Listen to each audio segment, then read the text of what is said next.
federal government shuts down. You see it right there, about 4.5 hours, unless a budget deal is reached tonight. Negotiations under that Capitol dome you just saw. Let's bring in two members of the House, talk to them about this stalemate. Congressman Karen Bass is a Democrat from California and a member of the House Budget Committee. Congressman Allen West is a Republican from Florida who's a member of the House Armed Services Committee and the House Tea Party Caucus. Both are freshman members of Congress, so this is, for better or worse, Congressman, Congresswoman, your first go-around in how sometimes Washington doesn't seem to quite work well. Congressman West, I want to come to you first, because you've heard the narrative from the Democrats in recent days that this deal would be done already, except the new Tea Party guys, conservatives like you, who said you were going to come to Washington and dramatically cut spending, have a straitjacket on your speaker. Is that right? Well, I don't think we have a straitjacket on our speaker, and I think that when you look at the epic proportions of the problems we have here in Washington, D.C., the past 3 years we've had deficit spending of $1.42 trillion, $1.29 trillion, and now it looks like $1.65 trillion.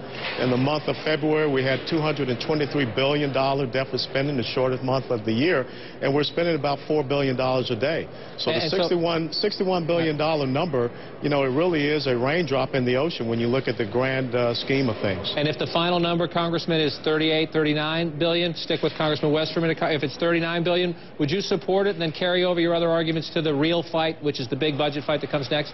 Or would you say, no, not enough? Well, this is what I'm going to tell you, John. My 22 years in the military, one of my commanding officers taught me a very important lesson. If you can't do some of the small things very well, it's going to be hard to do the bigger things. And if we continue to set the bar low, we're going to continue to jump low. And I think that the American people are expecting a few greater exertions from us up here in Washington, D.C. to protect the future of our fiscal ship. Congresswoman Bass, as a new Democrat and a new member of the Budget Committee, I want to start here.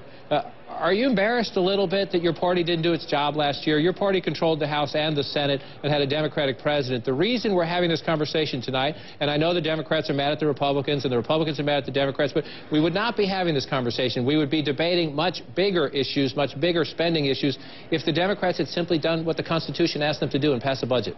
Well, let me just tell you, I'm certainly not embarrassed by what was accomplished in the 111th Congress. I think many historic things were. And my understanding, although you know neither Mr. West nor myself were here, was that budgets were passed out of the House, but they got stuck in the Senate. But I just have to tell you, though, I might be a new member of Congress, but this feels like Groundhog Day to me, because in California, every year, we have budget impasses like this because, unfortunately, my colleagues on the other side of the aisle, in addition to arguing over the dollar amount that we should cut, add in policy riders like whether or not we should pass the federal budget, whether we should hold it up based on providing health care to women.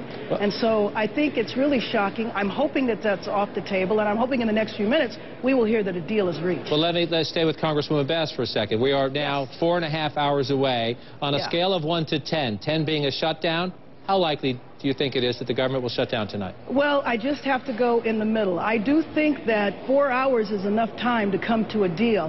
What I understand is that the dollar figure has been agreed to. But you know, one thing that I would ask my Republican colleagues, why don't you empower your speaker? Why don't you let your speaker go to the White House, make a deal, and understand that whatever deal he comes to, it should be okay? That's what we did in California when I served in that position. And it seems as though he's not being given the authority from his caucus. Because every time we hear that a number has been agreed to, and then he comes back, and it falls apart. Well, so I think they need to empower him. Let's explore that with Congressman West. Congressman, you have been somebody, I'm not going to say you're mistrustful of the leadership, but you have promised to hold their feet to the fire, if you will, on spending issues. Has the Speaker come back from a White House meeting or a meeting with Leader Reid and come in and said, I think I got a pretty good deal here, and then left that room saying, I guess not, it's not good enough?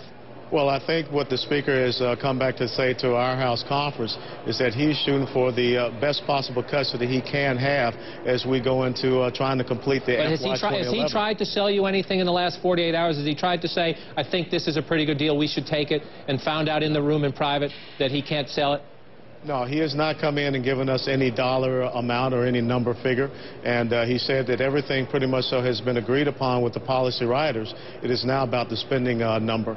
And I have to go back to, I guess, what Karen just said. You know, we are trying to empower our speaker. And the most important thing we're trying to do is to empower him to understand this.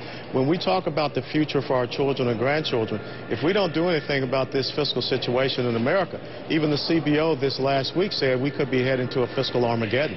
It's not the only issue, but this abortion rider, denying money to Planned Parenthood through Title X, has become one of the hiccups, There's some indications tonight they might be close to a resolution on that, but Congressman West, to you first. There are two ways to look at this.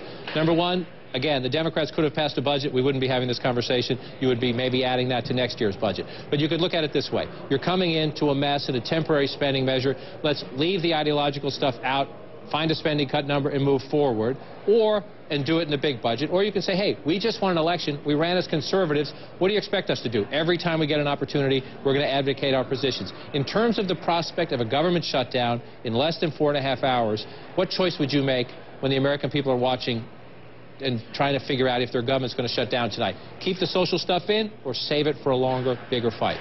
Well, John, the thing is, it's not a social stuff for me. It is, once again, about reducing the size and scope of the federal government. Planned Parenthood is a $1 billion, supposedly not-for-profit organization. The federal government provides about $363.2 million to it, but yet they continue to report excess profits. Recently, in 2008, $110 million. So this is about, let's talk about being good stewards of the American taxpayer dollar. That's what I am focusing on, just the same with NPR. So I am not looking to take away any women's health services. I really feel that offensive because I've been married for 21 years and I have 2 teenage daughters. And Congresswoman Bass, I want to turn the tables a little bit. I completely respect everybody's right in the system to argue their position, to push their position, and sometimes on both sides, I'd say it's almost equal blame, at least by my count this week. The hyperbole sometimes goes a bit beyond. But let me flip the table. Imagine that you were coming in, the Democrats had just won the majority, and a Republican Congress had defunded Planned Parenthood last time, and you had an opportunity right now as a supporter of that funding to put it back in. Wouldn't you be arguing to put it back in just like the Republicans are arguing to take it out? Absolutely, I would be arguing to put it back in. But so you have no problem. So philosophically, you have no problem with what they're doing.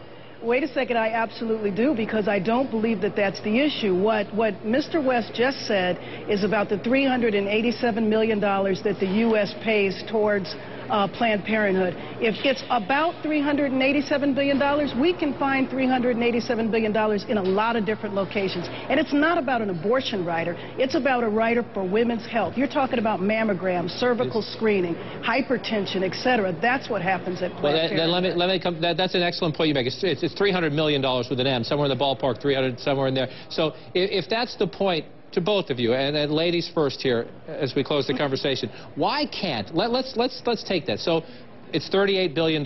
We finally, first you negotiate a number, then really comes the hard part. What? Because a number means a program. It means somebody's Pell Grant. It means maybe a clinic in somebody's neighborhood on the Planned Parenthood issue. Is there enough, or is this the problem, trust in the system for these people to go off in a room, make the decisions, and then come forward and sell a plan to the American people in a bipartisan way, at least for now, and then move on to the big fight? Well, I think that that's exactly what we should do. I think when it comes to the bigger issues, whether we are talking about Planned Parenthood, NPR, or whatever, we should deal with those issues in the larger budget. You know, all we're trying to do is solve a 6-month problem. We are, and I'm in the Budget Committee, so you know we're looking at 2011 and 2012. That's where those bigger issues need to come up. The main issue that we need to be concerned about right now is getting Americans back to work. That should be our main issue. Congressman, you get the last word. Well, I will tell you that this past week I found a wasteful defense program, and we cut the printing and production by 10%. That's right. Congratulations on that. Absolutely, and it passed unanimously in the House, 393 to 0. So if you had 434 or however many additional members from some of the territories that were going into this federal government budget and finding those wasteful programs, think about how much we could save, because over the course of 5 years, the cut that I found saves the American taxpayer $180 million. So this is my focus. This is what I seek to do up here. And the best way that we're going to be able to set the conditions for long-term sustainable economic growth and job growth is to reduce the size and the impact of this federal government. Well, I hope there's more civil conversation and more trust and more mutual exchange of ideas as we move on to the big fight as we've had right here. Congressman West, Thanks. keep in touch in the hours ahead as we see what happens. And as the conversation